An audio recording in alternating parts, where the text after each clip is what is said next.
रोज रोज भाताचे तेच प्रकार खाऊन कंटाळा आलाय ना?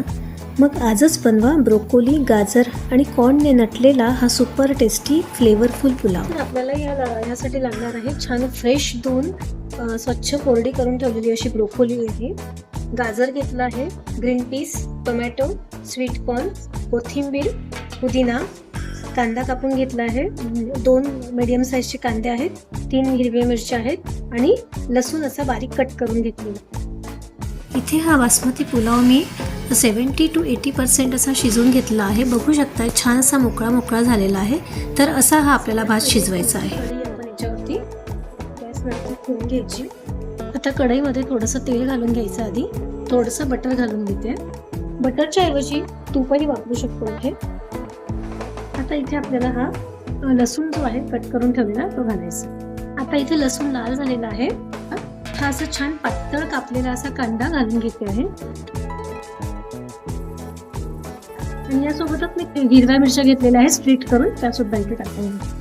कांदा पातळ कापल्यामुळे खूपच लवकर असा छान भाजला जातो. तर हा पातळ कांदा कशाने मी कापला आहे तर तुम्हाला व्हिडिओच्या शेवटी मी दाखवणार आहे.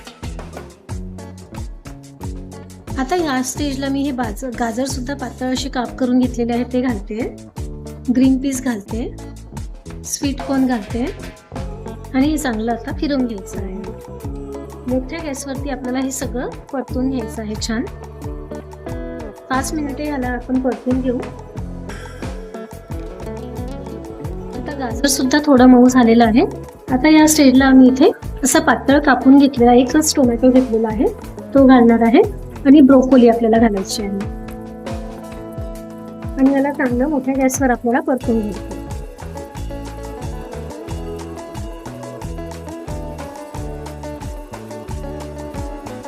मीठ चवीनुसार.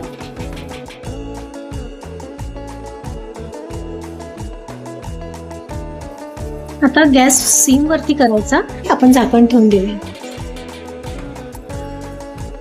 आता आपल्या भाज्या सगळ्या छान अशा शिजलेल्या आहेत. आता या स्टेजला मी थोडे मसाले टाकणार आहे. हळद पाव चमचा, लाल तिखट थोडंसं आणि 1 चमचा भरून मी हा बिर्याणी मसाला इथे घालते. हा ऑप्शनल आहे, जर तुम्हाला नसेल आवडत बिर्याणी मसाला तर नाही टाकला तरी चालेल. आता याला छान आता आपण मिक्स करून घेऊ मसाल्यांना.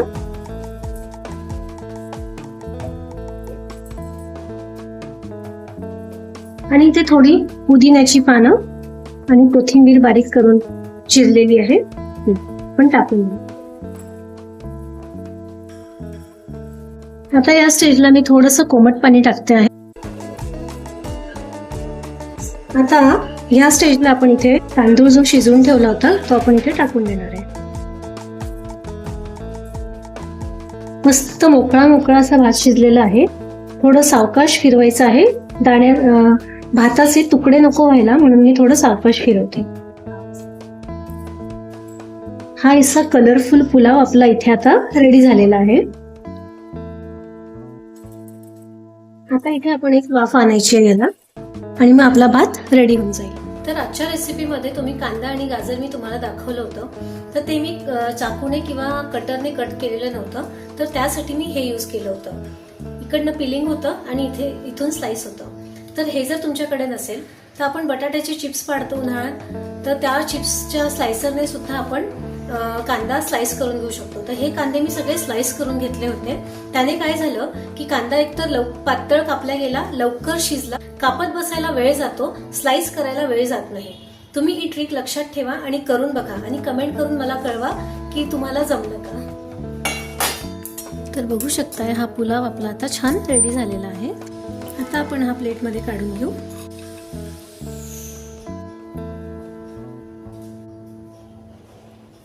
तर बघू शकताय असा छान मोकळा असा हा राईस झालेला आहे आणि फ्लेवरफुल असा हा राईस आहे. तुम्ही नक्की करून बघा आणि कमेंट करून मला नक्की कळवा.